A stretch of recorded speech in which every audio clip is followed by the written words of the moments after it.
नमस्कार. ही सुंदर सूर्यफुले आहेत. अधिक मासाच्या व्रतासाठी आणि देवपूजेसाठी तसेच सुशोभित करण्यासाठी. आता जो अधिक मास सुरू आहे त्यामध्ये आपण जेवणाचा कार्यक्रम ठेवतो, तर तिथे हे सूर्यफुले ठेवायला खूप सुंदर वाटणार आहे. यावर आपण अशा देवांच्या मूर्ती ठेवू शकतो, म्हणजे देवांचे आसन म्हणून याला वापरू शकतो. हे सध्या खूप ट्रेंडिंगमध्ये सुरू आहे आणि खूप उपयोगी असे सुद्धा आहे. दिसायला सुद्धा खूप सुंदर दिसत आहे. तर हे कसे बनवायचे हे आजच्या व्हिडिओमध्ये आपण शिकणार आहोत. थोड्या मोठ्या साईजचं आणि हे थोड्या छोट्या साईजचं. तुम्ही हे शिकून घ्या आणि हे बनवून विकू सुद्धा शकता किंवा तुम्ही स्वतःसाठी बनवून आपल्या देवघरात देवांचे आसन म्हणून वापरू शकता. तर हा व्हिडिओ संपूर्ण बघा आणि असाच सूर्यफूल बनवायला शिका. यासाठी मी 3mm क्रोशा हुक वापरली आहे आणि लोकरीचे हे 2 रंगाचे धागे वापरले आहे. तुम्हाला ही डिझाईन बघून खूप आवडली असेल तर लाईक करा, इतरांसोबत हा व्हिडिओ शेअर करा आणि या वस्तूंच्या खूप साऱ्या ऑर्डर्स सुद्धा घ्या. 2 कलरच्या धाग्यापासून सुरुवात करायची आहे. सर्वप्रथम एक मॅजिक सर्कल करायचा आणि त्यामध्ये एक चेन करायची. या सर्कलमध्ये सिंगल क्रोशा करायचा आहे. एकूण 6 सिंगल क्रोशे करायचे. 2 3 4 5 6 सिंगल क्रोशे झाल्यावर हा रिंग क्लोज करायचा, हा धागा ओढून, आणि पहिल्या स्टिच मध्ये म्हणजे पहिल्या सिंगल क्रोशामध्ये याला स्लिप स्टिचने जोडायचं. आता पुढच्या राऊंड साठी एक चेन करायची. याच ठिकाणी एक सिंगल क्रोशा करायचा. याच ठिकाणी परत एक सिंगल क्रोशा करायचा, म्हणजे एका स्टिच मध्ये 2 सिंगल क्रोशा करत आहे. त्याच्या पुढच्या स्टिच मध्ये पण असेच सेम स्टिच मध्ये 2 सिंगल क्रोशा. परत पुढच्या स्टिच मध्ये त्याच ठिकाणी 2 सिंगल क्रोशा. असे प्रत्येक स्टिच मध्ये 2-2 सिंगल क्रोशे करून घ्यायचे आहे आणि आपले हे एकूण 12 सिंगल क्रोशे होईल या राऊंड मध्ये.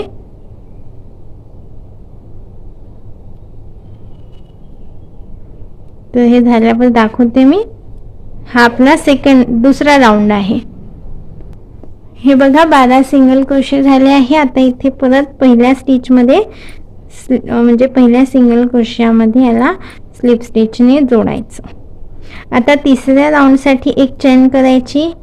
त्याच ठिकाणी एक सिंगल क्रोशा करायचा.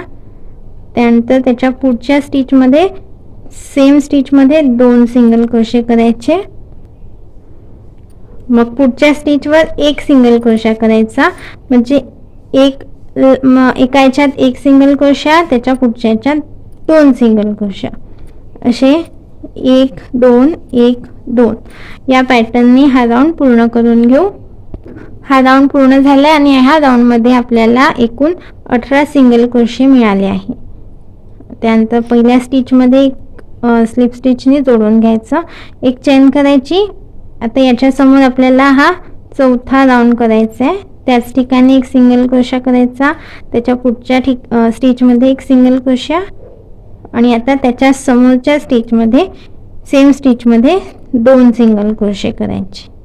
म्हणजे हा पॅटर्न कसा आहे, 1 1 2.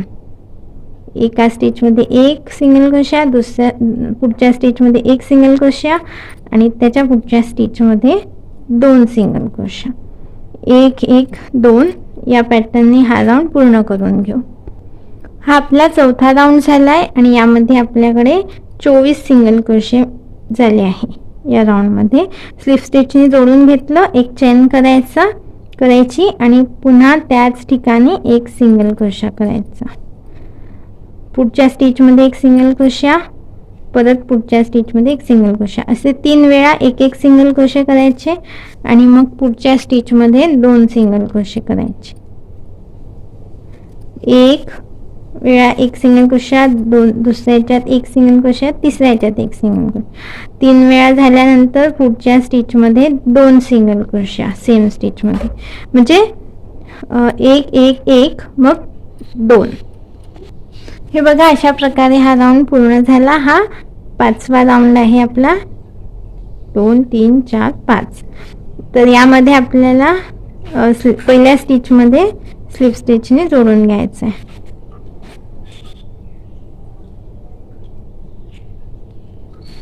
त्यानंतर एक स्लिप स्टिच करून एक चेन करून हा धागा कापून घ्यायचा.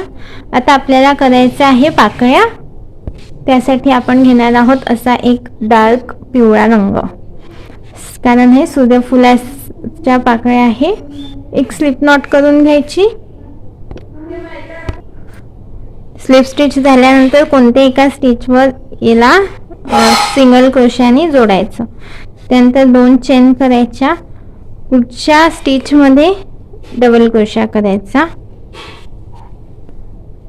परत त्याच स्टिचमध्ये एक ट्रिपल क्रोशा करायचा.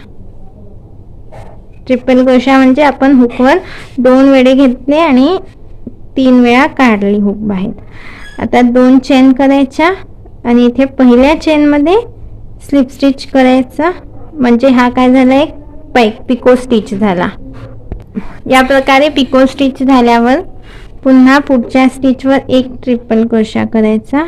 सोबत हा मागचा धागा पण घ्यायचा.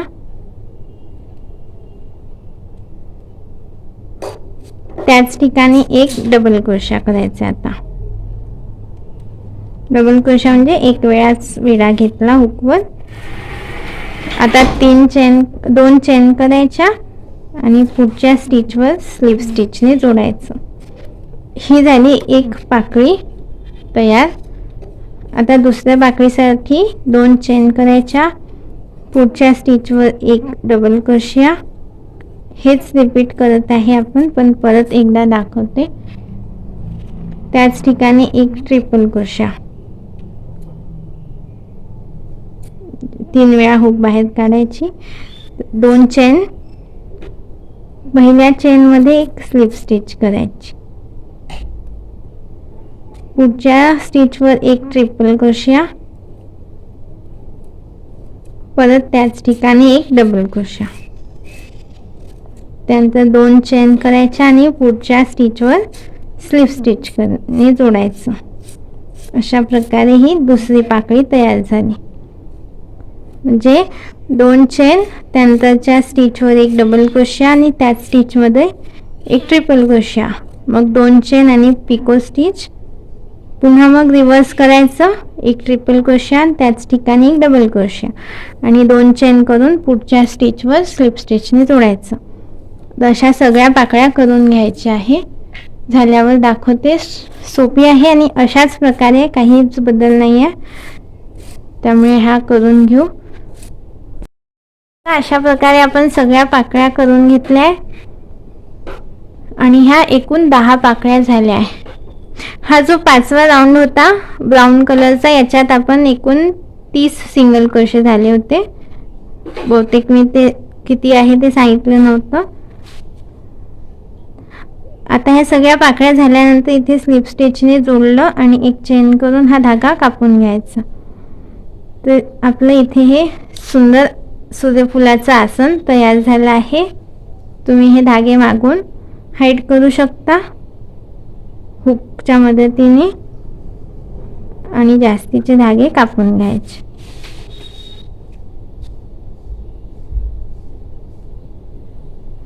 हे बघा, एक्स्ट्रा धागे कापून घेऊ. हे सुंदर असं फुलाचं आसन तयार झालं आहे.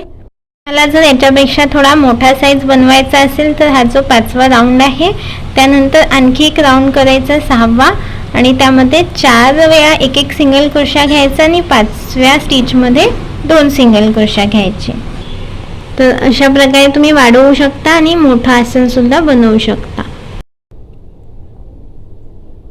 तुम्ही कोणत्याही सणासुदीला सजावटीसाठी वापरू शकता आणि नियमित देवघरातही देवाचं आसन म्हणून वापरू शकता.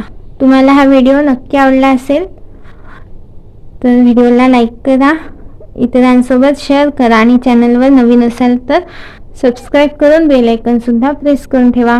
मी असेच विविध डिझाईन्स आणि तसेच क्रोशाच्या बिझनेस संबंधित माहिती सांगत असते. त्याचे व्हिडिओ तुम्हाला मिळत राहील.